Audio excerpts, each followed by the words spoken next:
አንዳንድ ጊዜ ሰይጣን ወደማይጠቅመን ነገር ወጣ ያደርገናል።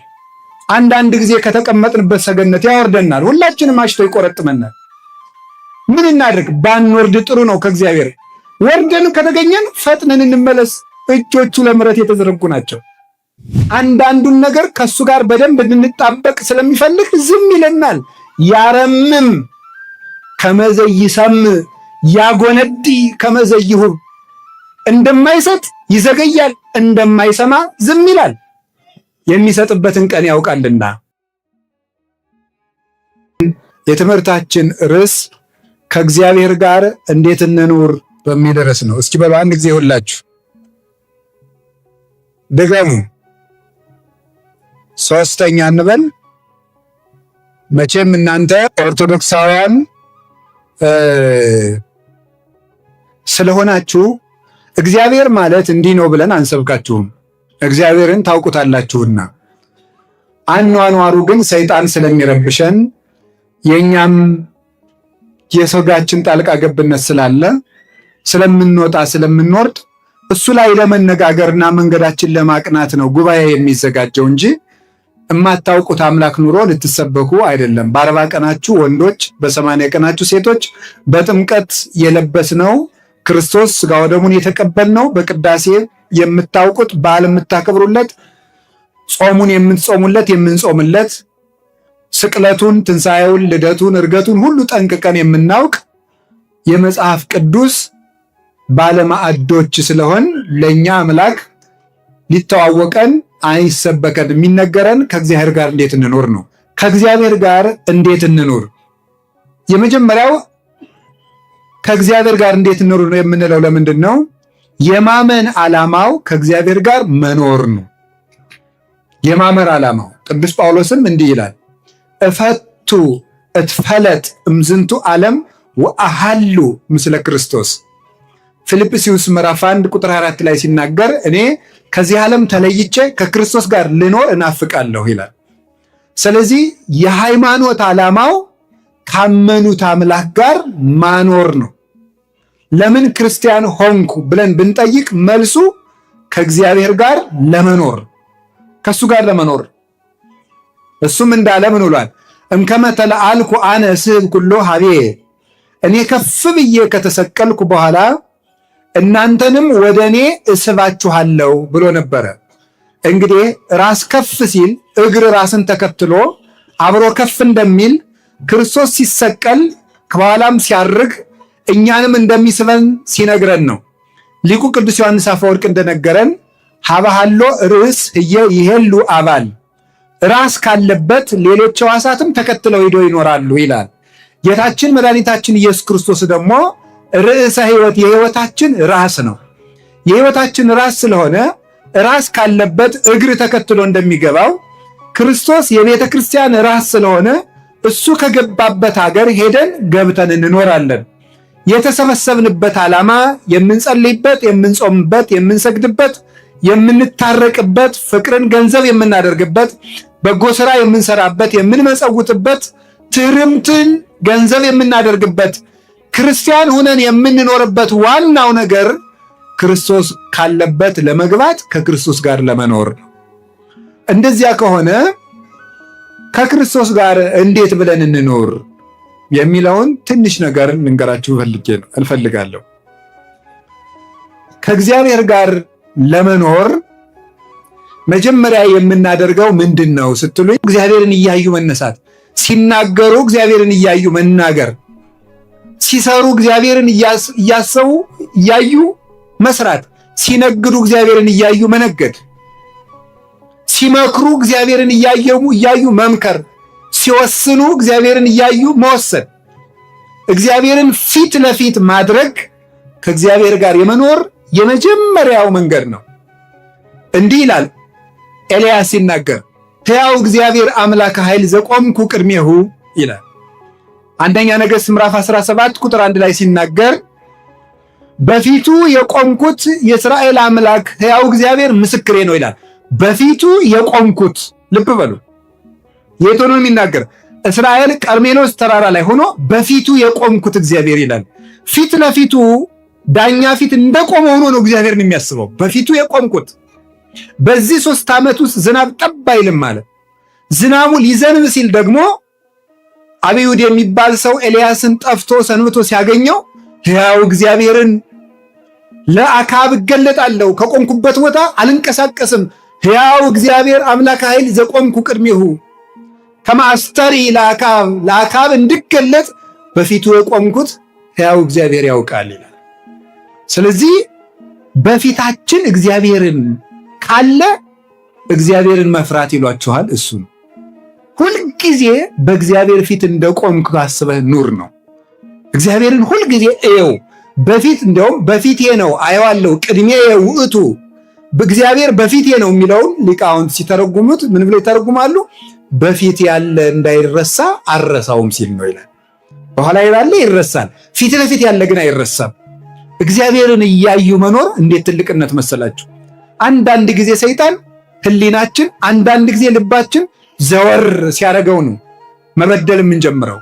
እኔም እናንተም ፍርሃትም የሚመጣው አይናችን ከእግዚአብሔር ነቀል ብሎ ዘወር ሲል ነው።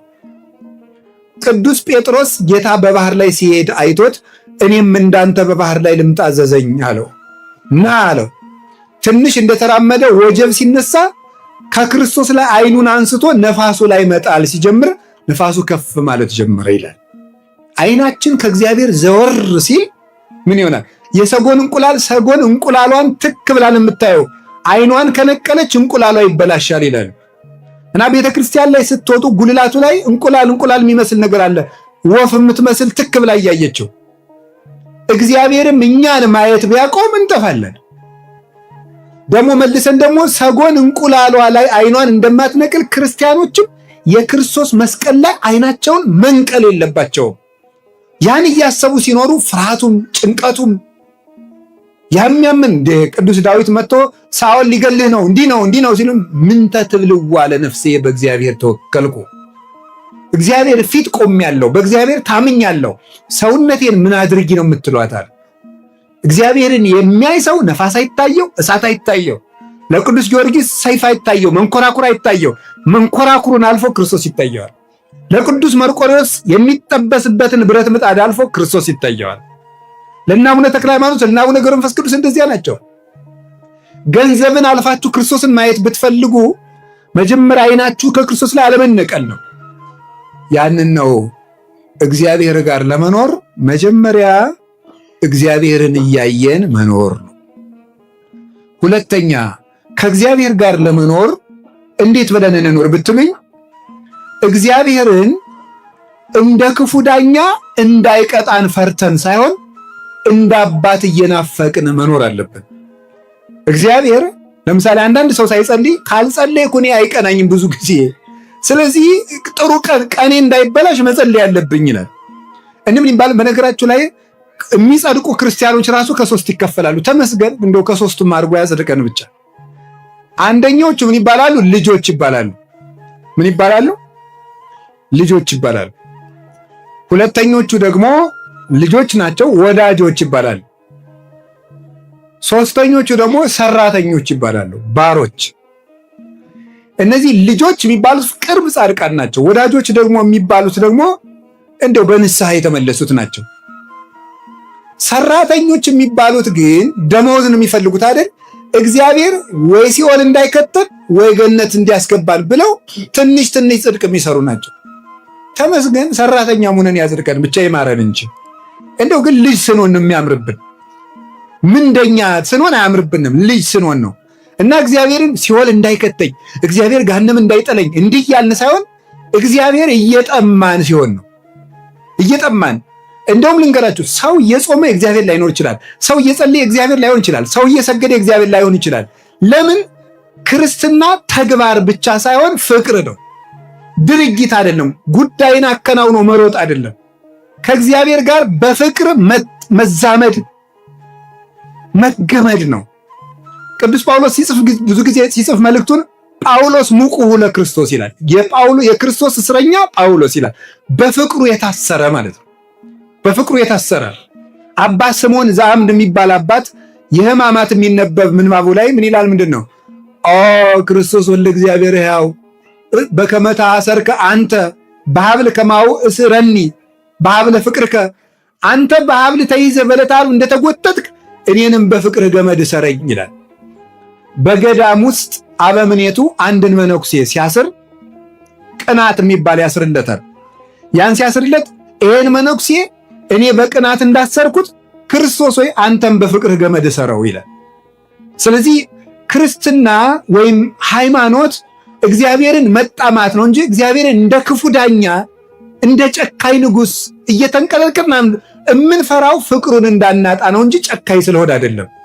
ስለዚህ ምን አለ ቅዱስ ዳዊት? ከማያፈቅር ሀየር ሀባ አንቂተ ማያት ከማሁ ታፈቅር ነፍሴ ሀበ እግዚአብሔር አምላኬ። ዋሊያ ወደ ውሃ እንደሚናፍቅ ነፍሴ እግዚአብሔርን ተጠማች። እግዚአብሔር የሚርበው ሰው ቸርነቱ የሚሳሳለት ለቸርነቱ የሚሳሳ ለአባትነቱ የሚሳሳ ምሕረቱን እያሰበ የሚያለቅስ እኔ እንዲህ ያለው አመፀኛ ስሆን ጌታዬ ሆይ እንዴት ቻልከኝ ብሎ ለፍቅሩ የሚሳሳ በፍቅሩ የተነደፈ ሰው ሲሆን እሱ ነው ከእግዚአብሔር ጋር መኖር። ስለዚህ እግዚአብሔርን ጌትነቱን ፈራጅነቱን ብዙ ጊዜ ከምታስቡ ይልቅ ፍቅሩ ላይ ትኩረት አድርጉ። ፍቅር ጉልበት አለውና ዳኝነቱንም ማሰብ ይገባል። እግዚአብሔር መቀለጃ አይደለምና የሆነ ሆኖ ግን ፍቅሩ ስቦ ከሱ ያደርሰናል። ስለዚህ እግዚአብሔር ሰዎች ከእግዚአብሔር ጋር ለመኖር ምን እናድርግ ስትሉ ግዴታ ሆኖብን አንድ ነገር አናድርግ። ምን ሆኖብን እናድርግ? ፍቅር ሆኖብን።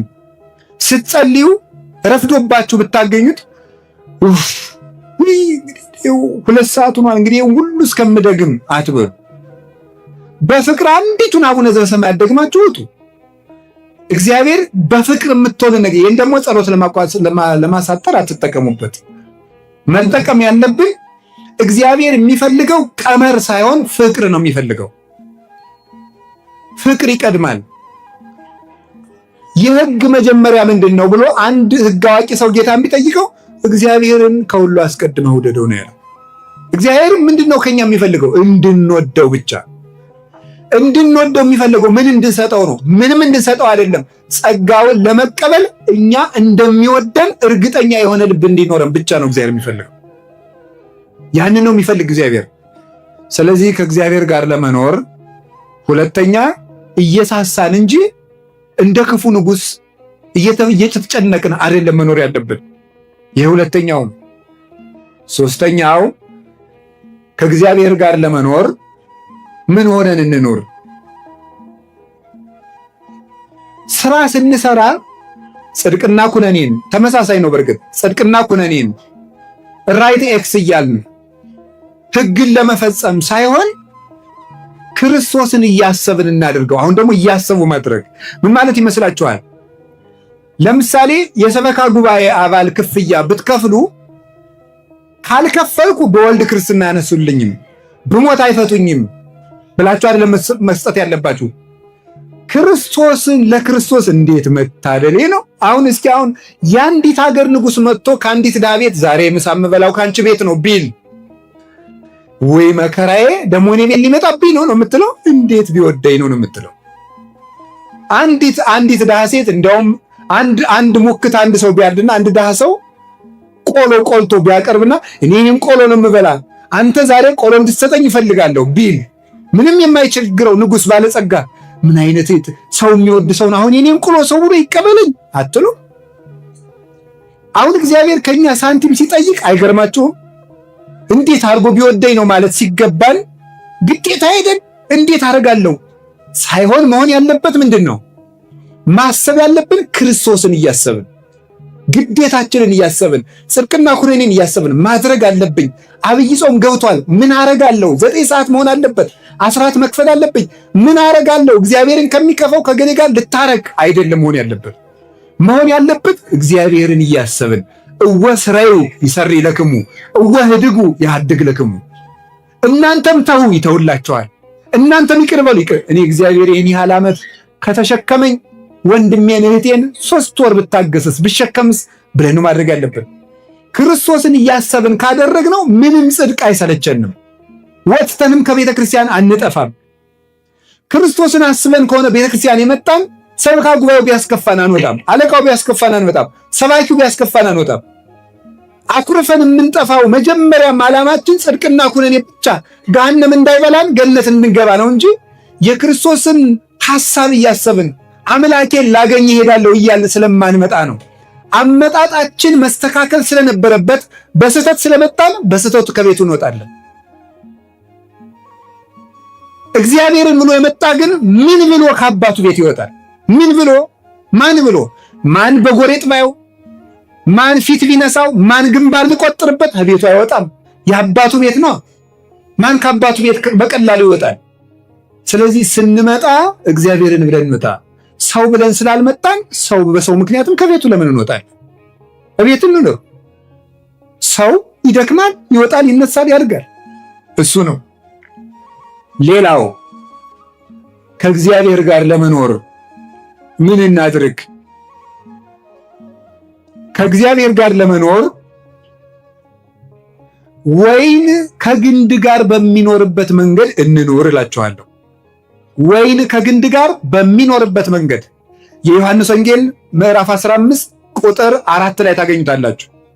እንዲህ ብሎ ይናገራል። አነ ውእቱ ሐረገ ወይን ዘጽድቅ ወአነ ወአቡየ ተካሊሁ ወአንትሙ አይጹቂሁ።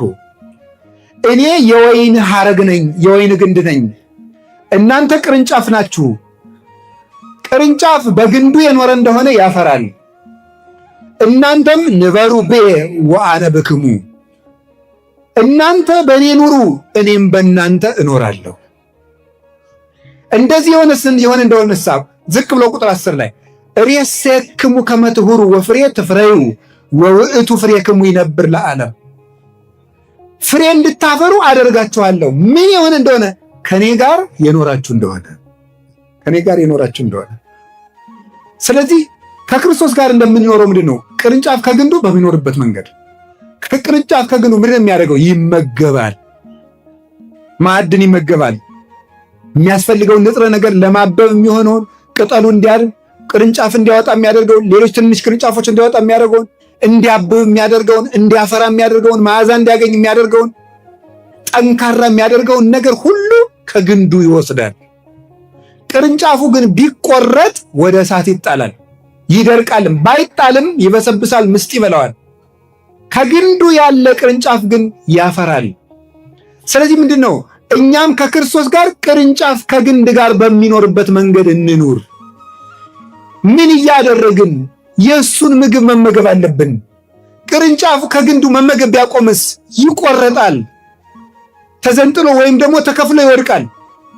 ከክርስቶስ እንዳንለይ እንመገብ። ምን እንመገብ? ሥጋውና ደሙ። ምን እንመገብ? ቃለ እግዚአብሔርን፣ ሁልጊዜ ወንጌሉን መመገብ። አያችሁ አይደለም? እነዚህ ቅርንጫፎች ያደጉት ከግንዱ የሚመጣላቸውን ወተት እየጠጡ ነው ያደጉት። ክርስቶስ እኛን የሚያሳድግበት ወተት አለው። አንደኛ ጴጥሮስ ምዕራፍ 2 ላይ እንደነገረን አፍቅሩ ሐሊበ ነባቤ ዘአልወቱ ትስሕት፣ ቅልቅል የሌለበትን ለድህነት የሚያሳድጋችሁን የቃሉን ወተት ተመኙ ይላል። በየቀኑ መጽሐፍ ቅዱስን ማንበብና መማር ያሳድጋል። ወይ ከውን እንተ ትክልት ሀበ መዋዕለ ማይ። ምን የሚያደርግ ሰው ሕጉን በሌሊትና በቀን የሚያነብ ሰው ከውሃ ዳር እንደተተከለች አትክልት ይሆናል። ፍሬውን በየጊዜው እንደሚሰጥ ቅጠሉ እንደማይጠወልግ ይሆናል ይላል መዝሙር ምዕራፍ 1 ላይ ቅዱስ ዳዊት ሲናገር። ስለዚህ ቅርንጫፍ ነን እኛ። እንድናድግ ምን እናድርግ? ከግንዱ አንራቅ ወገኖቼ። ቅርንጫፍ ነን። ምን እናድርግ? ምግብ እንውሰድ። አንድ ቅዱስ ሥጋው ክቡር ደሙን፣ 2 ቃለ እግዚአብሔር በየቀኑ መመገብ አለብን። በየቀኑ ጉባኤ ሲዘጋጅ በዓመት 1 ጊዜ 2 ጊዜ ተሰብከን ነፍሳችን ማደግ አትችልም። ልብ በሉ። አንድ ቅርንጫፍ ከግንዱ አሁን ብቻ ምግብ ቢወስድ ለነገ ጭምር ይሆነዋል? ለከርሞ ጭምር ይሆነዋል? አይሆነውም። በየቀኑ ነው የሚመገበው። ቃለ እግዚአብሔር ምግባችን ነው። የምንጠይቀውም ሲሳየነ ዘለለ ዕለትነ ብለን ነው። የዕለት እንጀራችን ስጠን ዛሬ ብለን ነው። በየቀኑ 1 ምዕራፍ መጽሐፍ ቅዱስ ቢያንስ እስኪ አንብቡ፣ እንማር። ሁል ጊዜ ሲሲሳነ ነፍስ ቃላቲሁ ለእግዚአብሔር እስመ ቃለ እግዚአብሔር ሲሳይ ዘበአማን ውእቱ። የእግዚአብሔር ቃል የነፍስ ምግብ ነው፣ እውነተኛም እንጀራዋ ነው። ተመጥኖ ምግብ ያላገኘ ሥጋ ለራስ ፍልጠት ለሆድ ቁርጠት እንደሚጋለጠው ሁሉ ነፍስ ቃለ እግዚአብሔር የማትመገብ ነፍስ ሁልጊዜ ህመምተኛ ናት፣ ለፍሬም አትበቃም። ስለዚህ ቅዱስ ሥጋውን ክቡር ደሙንና ቃለ እግዚአብሔር መመገብን፣ ሀብተ መንፈስ ቅዱስን መመገብን፣ የመንፈስ ቅዱስ መመገብ አለ። ልታውቃላችሁ እንዲህ ብሎ ነበር ዮሐንስ ወንጌል ምዕራፍ 14 ላይ እኔ እያሃድገክሙ ጓለ ማውታ ትኩኑ ዳደግ አላደረጋችሁም ብሎ ነበር። ዳደግ ማለት ልክ እናት የሌለው ጫጩት ማለት ነው። ግን ተመልከቱ ርግብ ያልተለየችው ጫጩት እንደማይፈለፈል መንፈስ ቅዱስ የተለያት ነፍስም አትፈለፈልም። ዶሮ ወይም ርግብ እንቁላሏ እንዲፈለፈል በክንፏ አቅፋ ትይዘዋለች። ያን ጊዜ በእናቱ ሙቀት እንቁላሉ እግር አውጥቶ ጫጩት ሆኖ ይራመዳል። መንፈስ ቅዱስ በርግብ አምሳል የወረደበት አንዱ ምክንያት መንፈስ ቅዱስ በክንፈ ረድኤቱ ሲያሟሙቀንና ሲያቅፈን እኛ ሰው ሆነን መራመድ ስለምንችል ነው። ስለዚህ የመንፈስ ቅዱስን መግቦት ቤተክርስቲያን ውስጥ ማግኘት አለብን። ቤተክርስቲያን በየቀኑ ኪዳን ማድረስ ማስቀደስ፣ ቢያንስ በሳምንት አንድ ቀን እሑድ ጧት ሌሊት ሄዳችሁ ማስቀደስ ካልተቻላችሁ የከሰዓት ቅዳሴ አለ። አድባራቱ ሰፍተዋል፣ እግዚአብሔር ይመስገን እንጂ ባህር ዳር አሁን በየትኛውም ኢትዮጵያ ክፍል ላይ የቤተክርስቲያን ችግር የለም። በእርግጥ መምህሮቻቸው እየሞቱባቸው፣ ካህናት እየታረዱባቸው፣ ቤተክርስቲያን እየተቃጠልባቸው የራቃቸውም አሉ። እንደው እኛ ግን ምን እንመልስ ቢሆን አጠገባችን ቤተክርስቲያን በየቦታው እየተሰራን። ልብ በሉ ቅዱስ ዮሐንስ አፈወርቅ እንዲህ ይላል፣ አንተ ሰው ሰብአ ሰገል የክርስቶስን የተወለደበትን ቦታ ለማየት 2 ዓመት ተጉዘዋል። አንተ 2 ደቂቃ ተጉዘ ቤተክርስቲያን ለመምጣት የምትቸገር ለክርስቶስ ምን ትመልስለት ይሆን ይላል። 2 ሰዓት እንኳን አንጓዝም። ቤተልሔም ይሏቸዋል፣ ሌላ አይደለችም ቤተክርስቲያን ናት። አንዱ እንደ ወይን የምንኖረው ቤተክርስቲያን ውስጥ በመኖር እንጂ በዓመት አንድ ጊዜ እንደዚህ አሁን ስታዩት እንደው እዚህ እያንዳንዳችሁን ማይክ እየሰጠው እንደው ባናግራችሁ ይሄን ህዝብ ብታዩት መቤቴ እንደው አገር እንደው ሰው ራሱ ሌላ ቦታ ያለ አይመስልም እኮ። አሁን ብዛታችሁ እግዚአብሔር አይቀንሳችሁ፣ በእውነት አይቀንሰን። እንዴት ደስ እንደምትሉ እኔ በነገራችሁ ላይ መስቀሌን ኪሴ ውስጥ የቀጠጥኩት ብፁዕ አባታችን እየባረኳችሁ ስለሆነ ነው። ስለዚህ የእኔ ይከተትና የጳጳሱ ከቆመ ይበቃናል፣ እየተባረክን ነው አሁን። ስለዚህ አሁን እኔ የምነግራችሁ ለምንድን ነው? እንዲያበዛን እግዚአብሔር ፈቃዱ ይሁን።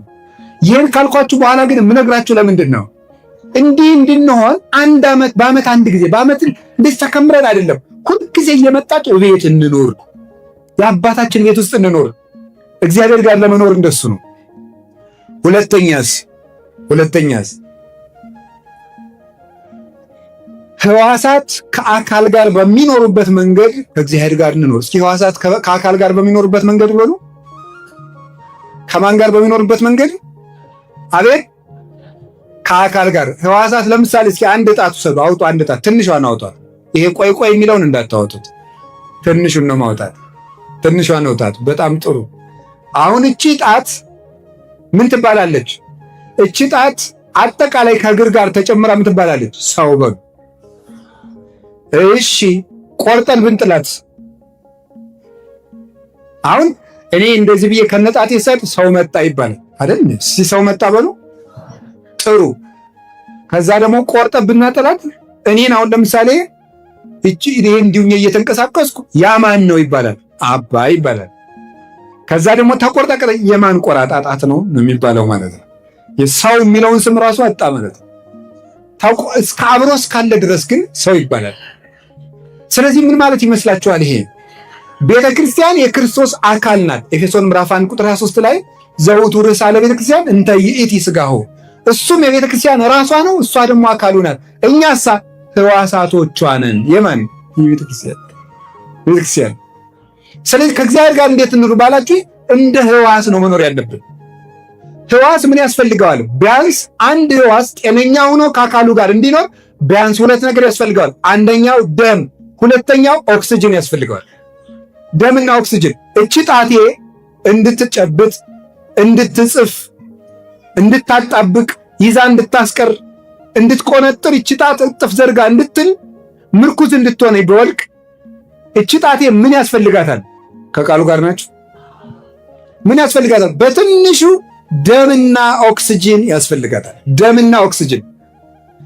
ክርስቲያንም የክርስቶስ ሕዋስ ነውና በአግባቡ መኖር እንዲችል ደም የተባለ ቅዱስ ቁርባን ነው። ደገምኩት፣ ቅዱስ ቁርባን ነው ደም የተባለ። እስትንፋስ ግን የተባለ የመንፈስ ቅዱስ ሀብትና ጸሎት ነው። ጸሎት የማይጸልይ ክርስቲያን ምን ይሆናል ማለት ነው? ኦክሲጅን አልላክለት ያለ ህዋስ ይመስላል ማለት ነው። ምን ይሆናል ማለት ነው? ይሄ ተቆርጦ ይጣላል።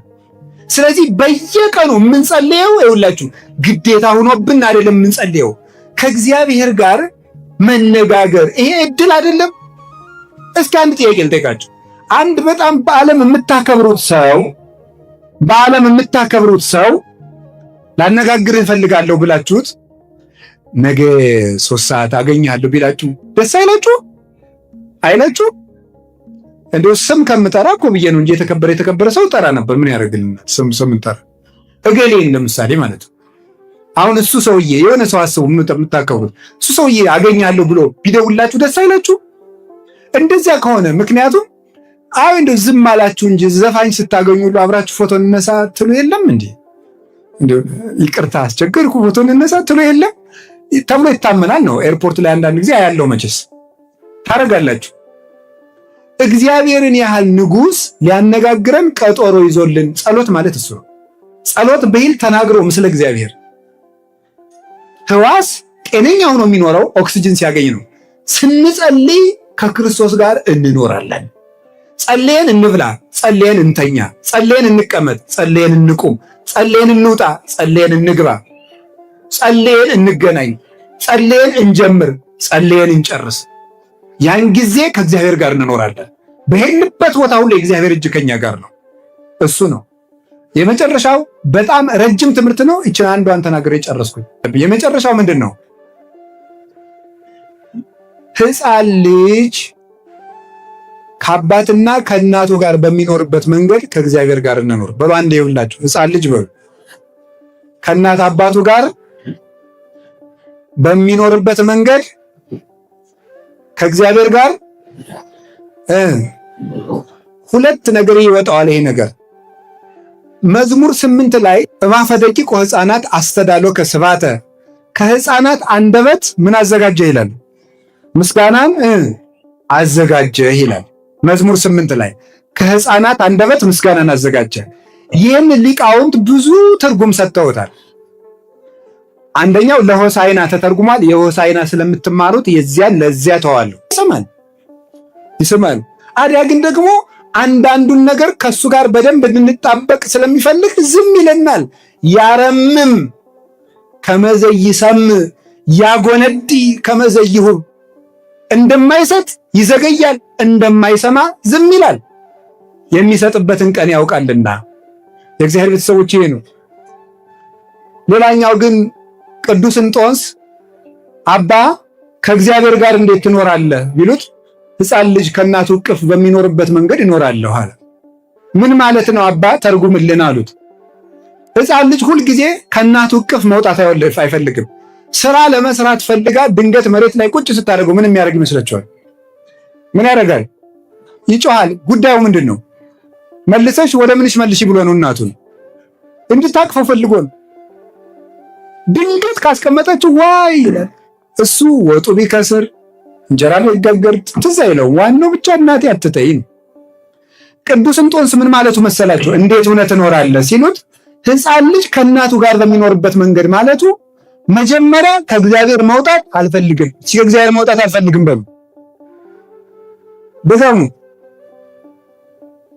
ድንገት ከወረድኩ ደግሞ ቶሎ ብዬ ወደሱ መለሳለሁ። እስኪ በሉ ድንገት ከወረድኩ ቶሎ ብዬ ወደ ማን መለሳለሁ? ወደ እግዚአብሔር መለሳለሁ። እንዲያቅፈኝም አለቅሳለሁ ይላል። ቶሎ ብዬ ሮጬ መለሳለሁ ይላል። ሕፃን ልጅ አንዳንድ ሕፃን ልጅ አይታችሁ አታውቁም? ያለ አቅሙ ይሄድና ከጎረቤቶች ጋር ይጣላል። እስኪ ግጠመኝ ና ግጠመኝ ወንድ ላለው ምናምን ይላል።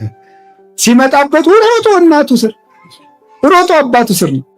አንዳንድ ጊዜ ሰይጣን ወደማይጠቅመን ነገር ወጣ ያደርገናል።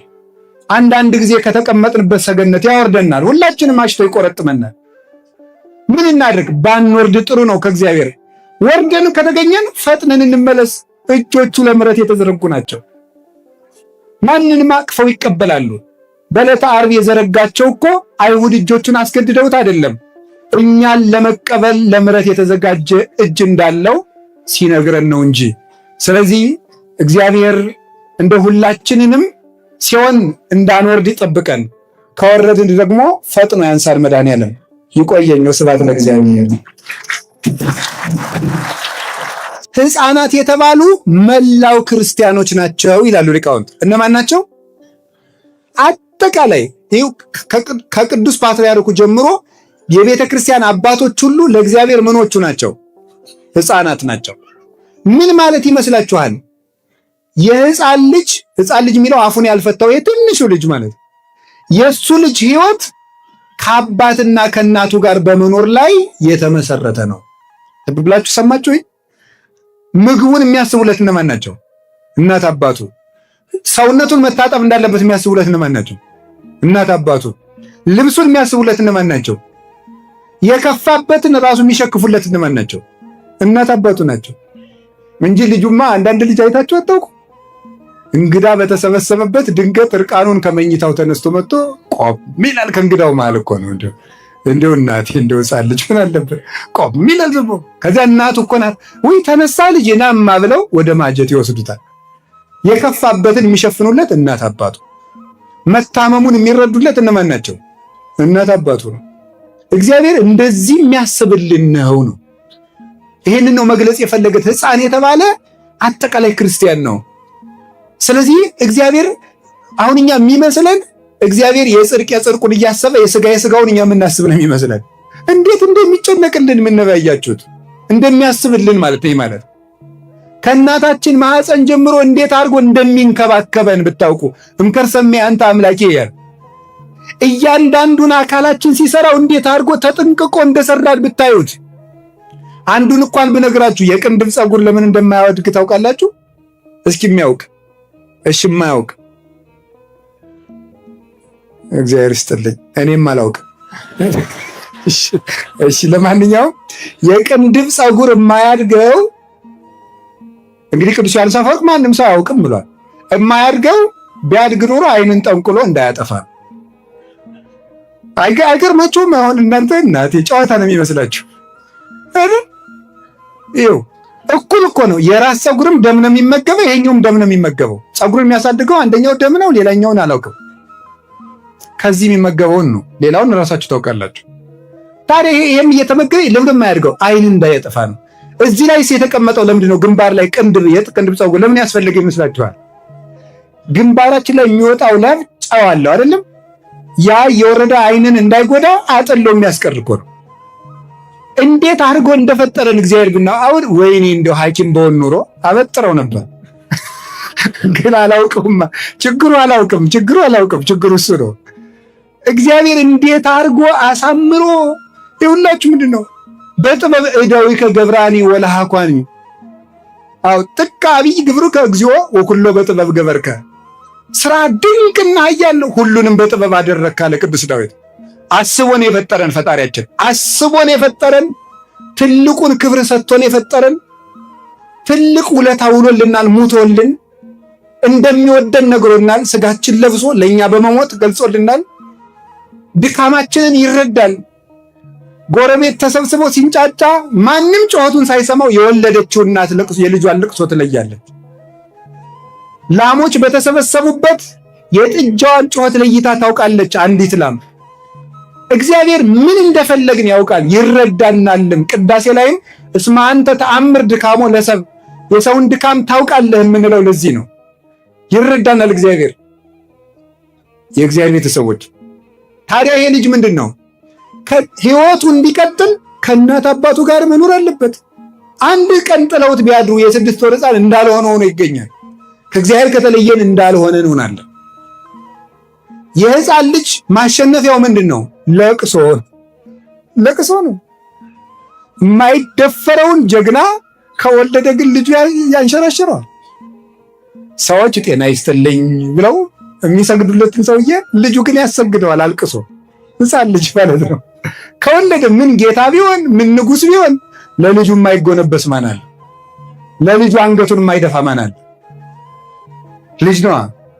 እኛም የእግዚአብሔርን ልብ የምንመልሰው ምንድን ነው? አልቅሰን ጸልየን አራሂራሂክኒ እህቴ መርአት በሐቲ ንብረተ ክሳድኪ፣ እህቴ ሙሽራዬ ሆይ፣ አንቺ እስራኤል ሆይ፣ ለአዲስ ኪዳን ቤተክርስቲያን ሆይ በሐቲ ንብረተ ክሳድኪ አንገቱን ዘንበል ዘወር እንደማያረግ ሰው እኔን ወገበ ልቡናሽን ክሳደ ሃይማኖትሽን እጥፍ ሳታደርጊ እኔን አይን እያየሽ በመጽናትሽ ደጅ በመጽናትሽ በጽናትሽ ልቤን ወደ ርኅራኄ መለስሽው ይላል እግዚአብሔር። እግዚአብሔር ልቡን እንዲመልስልን ምንድን ነው የሚያስፈልገው? መጸለይ፣ መጮህ ነው። እኛን ጮህ ይሰማል። አዲያ ግን ደግሞ አንዳንዱን ነገር ከሱ ጋር በደንብ እንድንጣበቅ ስለሚፈልግ ዝም ይለናል። ያረምም ከመዘይሰም ያጎነዲ ከመዘይሁብ እንደማይሰጥ ይዘገያል፣ እንደማይሰማ ዝም ይላል። የሚሰጥበትን ቀን ያውቃልና የእግዚአብሔር ቤተሰቦች ይሄ ነው። ሌላኛው ግን ቅዱስ እንጦንስ አባ ከእግዚአብሔር ጋር እንዴት ትኖራለህ ቢሉት ሕፃን ልጅ ከእናቱ እቅፍ በሚኖርበት መንገድ ይኖራለሁ አለ። ምን ማለት ነው አባ ተርጉምልን አሉት። ሕፃን ልጅ ሁልጊዜ ከእናቱ እቅፍ መውጣት አይፈልግም። ስራ ለመስራት ፈልጋ ድንገት መሬት ላይ ቁጭ ስታደርገው ምን የሚያደርግ ይመስላችኋል? ምን ያደርጋል? ይጮሃል። ጉዳዩ ምንድን ነው? መልሰሽ ወደ ምንሽ መልሺ ብሎ ነው እናቱን እንድታቅፈው ፈልጎ ነው። ድንገት ካስቀመጠችው ዋይ ይላል።